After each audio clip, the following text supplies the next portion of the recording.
میرے قابل احترام بزرگوں اور عزیزوں، قرآن کریم کی اس آیت میں اللہ جل شانہ نے اپنا حق بیان فرمایا ہے اور والدین کا حق بیان فرمایا۔ اپنا حق یہ بیان فرمایا ہے کہ صرف اور صرف میری عبادت کرو، کیونکہ اللہ تعالیٰ کے سوا کوئی بھی عبادت کے لائق نہیں۔ لہذا ساری زندگی ہر مسلمان مرد عورت کو چاہیے کہ اللہ جل شانہ کی اطاعت کرے، بندگی کرے، فرما برداری کرے اور اس کے حکام بجا لائے، اور بھی اللہ جل شانہ کے جتنے حقوق ہیں ان سب کو ساری زندگی ادا کرتا رہے۔ اس کے بعد اللہ تعالیٰ نے والدین کا حق ادا کرنے کے لیے حکم دیا ہے، اور اس میں فرمایا ہے کہ والدین کے ساتھ اچھا سلوک کرو۔ وجہ یہ کہ اللہ تعالیٰ نے اپنے حقوق بھی بیان فرمائے ہیں اور مقرر فرمائے ہیں، اور بندوں کے حقوق بھی بیان فرمائے ہیں اور مقرر فرمائے ہیں۔ دین ان دونوں قسم کے حقوق ادا کرنے کا نام ہے۔ اگر کوئی صرف اللہ تعالیٰ کے حقوق ادا کرے اور بندوں کے حقوق ادا نہ کرے تب بھی کافی نہیں ہے، اور اگر کوئی بندوں کے حقوق ادا کرے اللہ تعالیٰ کے حقوق ادا نہ کرے تب بھی کافی نہیں ہے، یعنی نجات کے لیے کافی نہیں ہے۔ نجات کا دار و مدار دونوں کے حقوق ادا کرنے پر ہے، اور بندوں کے حقوق میں رسول اللہ صلی اللہ علیہ وسلم اور انبیاء علیہ السلام کے بعد کسی مسلمان پر سب سے بڑا حق اس کے والدین کا ہے، جس میں سے ایک اہم حق اس آیت میں اللہ پاک نے بیان فرما دیا ہے جو بہت جامع حق ہے۔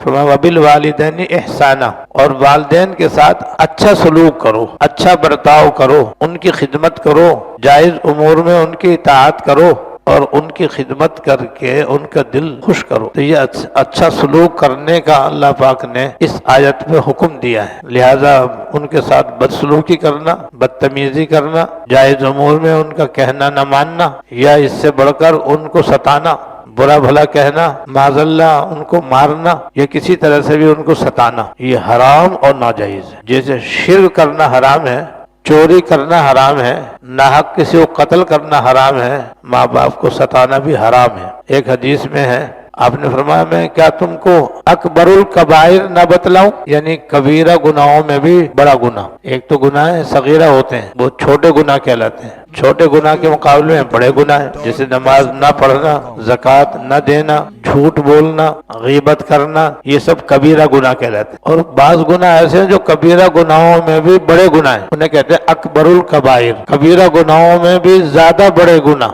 اور پھر فرمایا وہ 3 گناہ ہیں، پھر فرمایا وہ 3 گناہ ہیں۔ جب آپ نے پوچھا میں تم کو اکبر الکبائر بتلاؤں تو صحابہ نے عرض کیا حضور ضرور بتائیے، تو آپ نے 3 بڑے بڑے گناہ بیان فرمائے جو کبیرہ گناہوں میں بھی زیادہ بڑے گناہ ہیں۔ ایک تو اللہ تعالیٰ کے ساتھ کسی کو شریک کرنا، یعنی کسی اللہ تعالیٰ کے علاوہ کسی اور کو بھی لائق عبادت سمجھ کر اور مان کر اس کو بھی اللہ تعالیٰ کی خدائی میں شریک کرنا، اسے کہتے ہیں الاشراک باللہ، اللہ تعالیٰ کے ساتھ کسی کو شریک کرنا، کہ جیسے اللہ تعالیٰ عبادت کے لائق ہے، اللہ تعالیٰ کے علاوہ فلاں بھی لائق عبادت ہے۔ جیسے کفار مکہ کا عقیدہ تھا کہ وہ اللہ تعالیٰ کو بھی مانتے تھے لیکن اللہ تعالیٰ کے ساتھ ساتھ بتوں کو بھی اللہ تعالیٰ کے ساتھ شریک کرتے تھے، تو یہ ہے اکبر الکبائر میں سے۔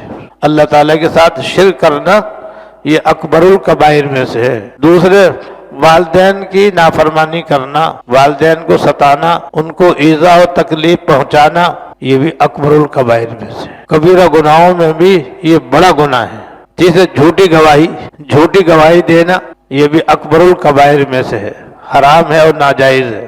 اور ایک روایت میں جھوٹ بولنا، جھوٹی بات کہنا، اب جھوٹی قسمیں کھانا بھی ہمارے معاشرے میں عام ہے، جھوٹ بولنا بھی ہمارے معاشرے میں بے انتہا عام ہے۔ بازاروں کے اندر بھی بیچنے والے خریدنے والے بیشتر جھوٹ سے کام لیتے ہیں، جھوٹ، دھوکہ، فریب، ملاوٹ عام ہے، کم تولنا کم ناپنا عام ہے۔ تو جھوٹ کا گناہ بھی بے انتہا عام، اور عدالتوں میں جھوٹی گواہیاں دینا کوئی معنی ہی نہیں رکھتا، یعنی اسی کوئی حیثیت ہی نہیں ہے، بے دھڑک بے خوف و خطر جھوٹی گواہیاں دے دی جاتی ہیں، جھوٹے بیانات دے دیے جاتے ہیں، تو عدالتیں بھی ہماری جھوٹی گواہیوں سے، جھوٹ سے بھرے ہوئے ہیں۔ ایسی گھر گھر نافرمان اولاد سے بھرے ہوئے ہیں۔ 100 میں سے بمشکل ایک گھر ایسا ملے گا جہاں پر اولاد اپنے ماں باپ کا حق ادا کرنے والی ہوگی، اور ماں باپ کے ساتھ اچھا سلوک کرنے والی، ان کی خدمت کرنے والی ہوگی۔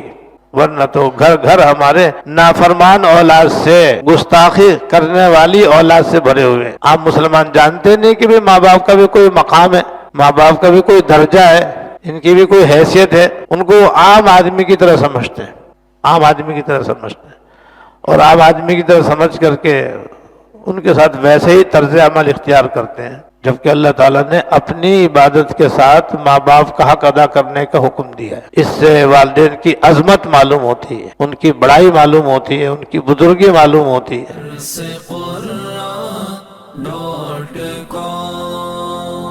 www.darsequran.com